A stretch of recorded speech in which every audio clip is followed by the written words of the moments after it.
Welcome back, everyone. In this video, I'll be going over the rest, or at least start the second part of the fundamental theorem of calculus. And this is the main part of the fundamental theorem of calculus. I mentioned in the beginning, but the reason it comes second is because in order to prove this, you actually prove the first part, and then you do some algebra and rearranging, and you can actually get to the second part here.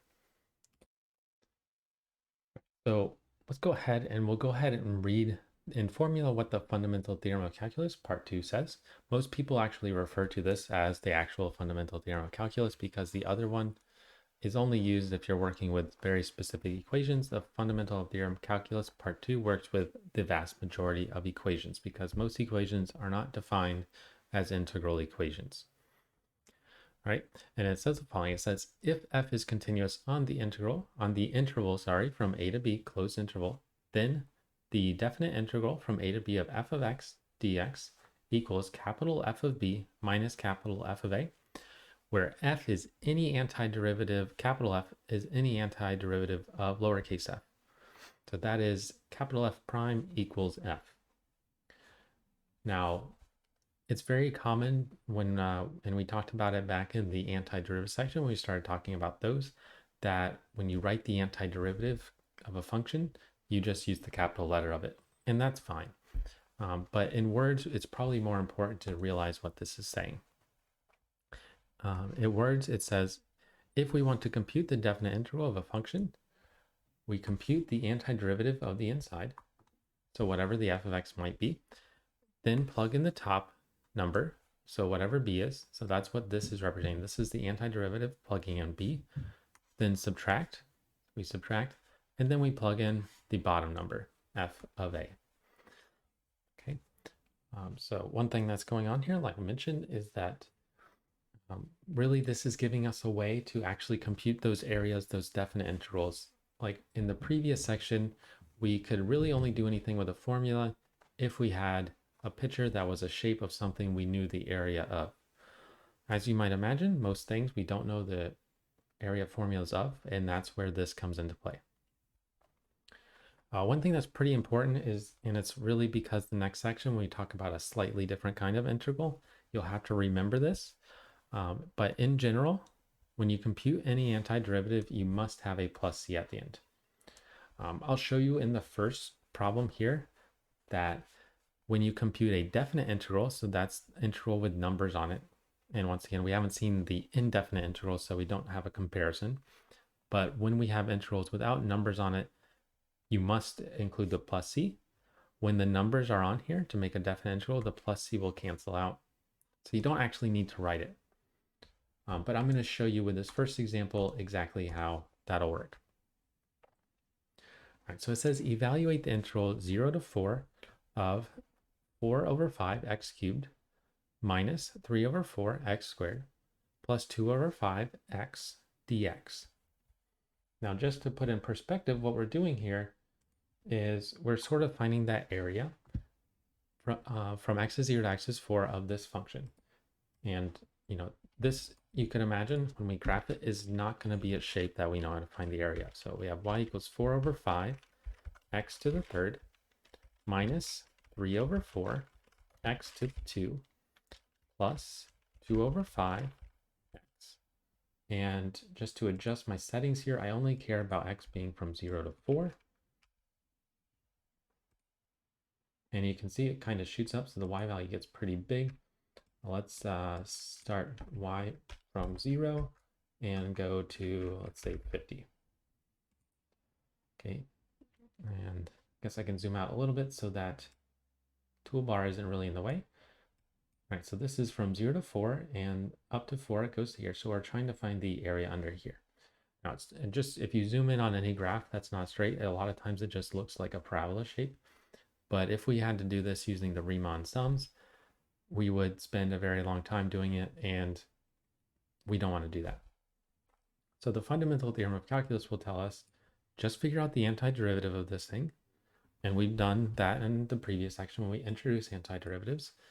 And then you just go ahead and plug in 4, subtract, plug in 0, and get your answer. Right. Now, one thing I'm going to do is just and this is a recommendation because I'm not going to go back and forth every time, but you should pull up the antiderivative notes where all the formulas are. And I went ahead and just pulled it up. So I paused it, so it just kind of switched all of a sudden on your screen, but these are the formulas back in the antiderivative section. The general properties of antiderivatives. Well, we know the general properties is a number just sticks around. When we have an plus or minus, we kind of break it up. That's the same thing for integrals, so we're still going to use those properties. And probably the more important thing is all the formulas, specifically the power rule. But it might be a good idea for you to just, have this pulled up on the side as you watch the video. That way, as I go through the formulas, you can just remember or be reminded of, oh yeah, I remember going over this, or I see how to use this formula. Very important. Right, so I'm going to go ahead and go back to the notes now, and we're going to start working the problems. Right, so in order to do this integral, what we want to do is we want to do the antiderivative of this.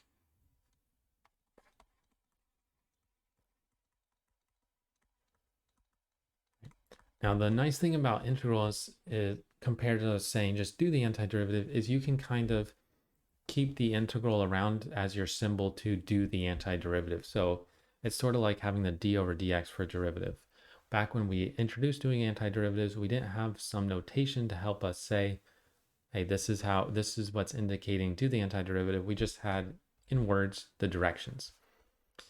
All right, so what we're going to do just for this very first example is break it down into every little step.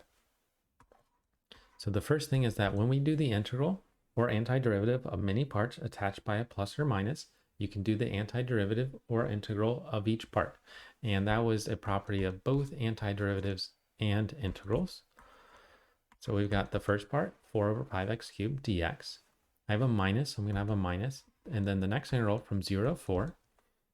And then we have the next part is 3 over 4x squared dx. And then the next thing is a plus. And then we have, I don't want to do two steps at once.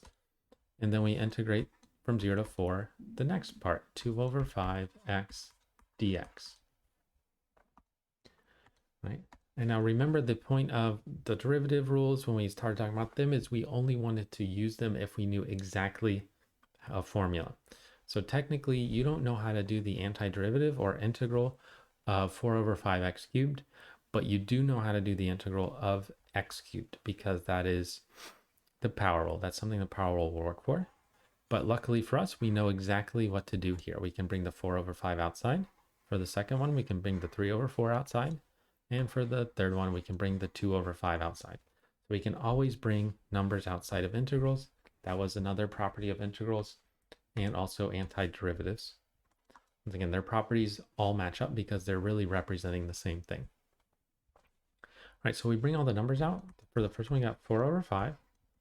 The integral from 0 to 4 of x cubed dx minus, and then we bring the next one out, 3 over 4, integral from 0 to 4 of x squared dx plus, and then we take the 2 over 5, bring that one out, and we integrate from 0 to 4 of just x dx. Now the point is for every single one of these, you're still keeping in mind, yes, we're doing the integral, but it means do the antiderivative. So we're still doing the antiderivative of x cubed, x squared, and x, and we have formulas. We can use the power rule for antiderivatives to do each one of these. All right, so we'll go ahead and write that down. For the first one, we have 4 over 5. And now when we do the power rule for antiderivatives, remember what you do is you add 1 to the power, so we get x to the 4th, and we divide by the new power. Now, whenever you do more than one integral, you're technically going to necessarily be writing plus c for all of them. But when you have more than one, you can just write the plus c at the very end. So I'm not going to write it until I do all three. All right, so we have minus now. The next thing is 3 over 4. And then when I do the power on x squared, I get x cubed because I add 1 to the power, and I divide by the new power of 3, and then plus 2 over 5. I integrate x. Remember, x is like x to the 1 power, so when I divide by the new power, or get the new power, it's x squared, and divide by 2, the new power. And now that I've done all the integrals, I write my plus c. Now, like I described before, what's going to happen is when we actually go through and do the antiderivative integral part, so plugging in the 4 and the 0 and subtract, this will go away. But I'm not going to cancel out until it goes away. I'm just going to point it out now. This will go away. Now, one thing you want to do to really keep yourself on track is you'll notice that, all of our integrals are from 0 to 4, and we know what we're going to have to do now that we've integrated it is plug in 4, the top number, subtract, and plug in 0. And we do this evaluation bar from 0 to 4. And what this bar says, and this is a good way to just keep track of yourself, is plug in x equals 4, subtract, then plug in x equals 0. So this is just notation for you to know that, and it's really for yourself to know that, okay, I've done this, now I need to plug in x is 4, subtract, and plug in x is 0.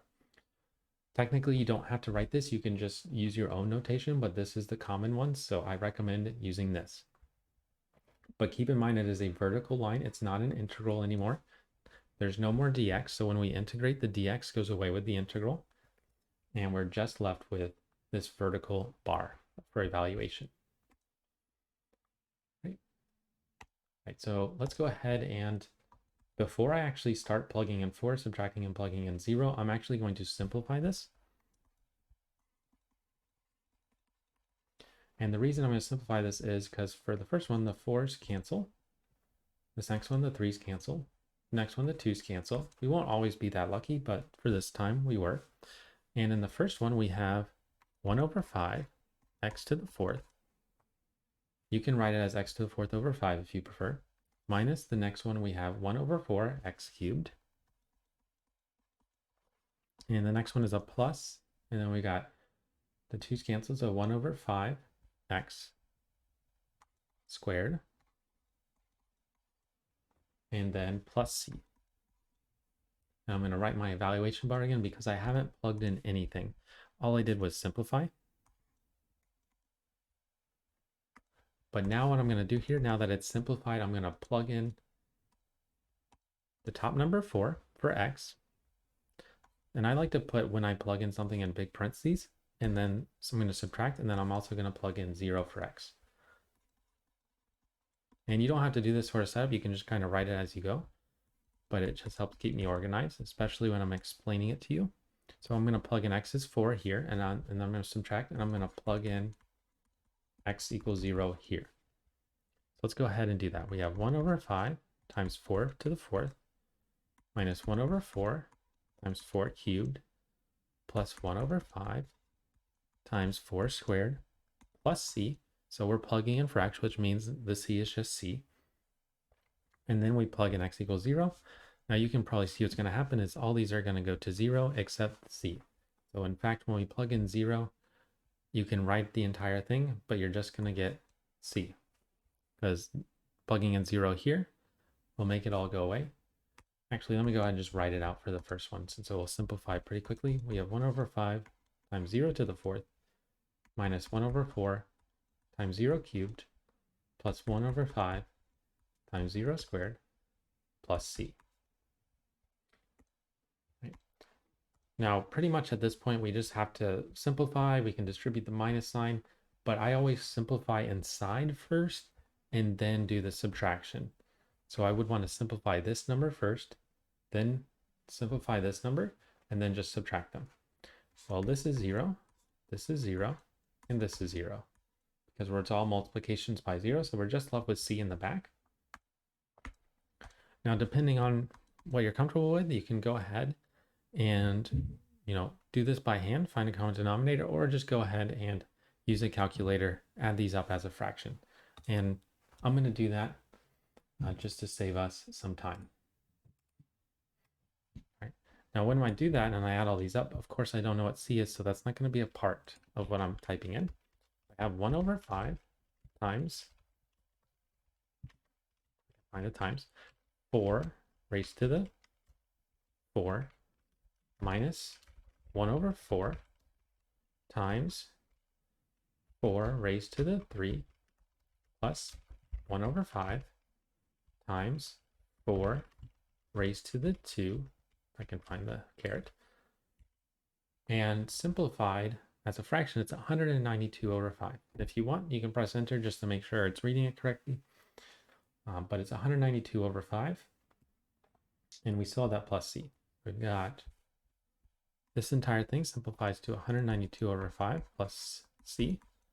And then we have minus. And this entire thing simplified to just c. Well, now is here where I would do the subtraction. And typically, as you'll see, these c's are going to cancel out. So we really, in the future, we won't have them here because we're not going to write them. But for the purposes of this problem, I wanted to make sure we actually saw that happening. So the parentheses here is not actually doing anything anymore because there's nothing to distribute and it's really simplified. We have 192 over 5 plus c. And then the minus sign here, we just distribute to the c to get minus c.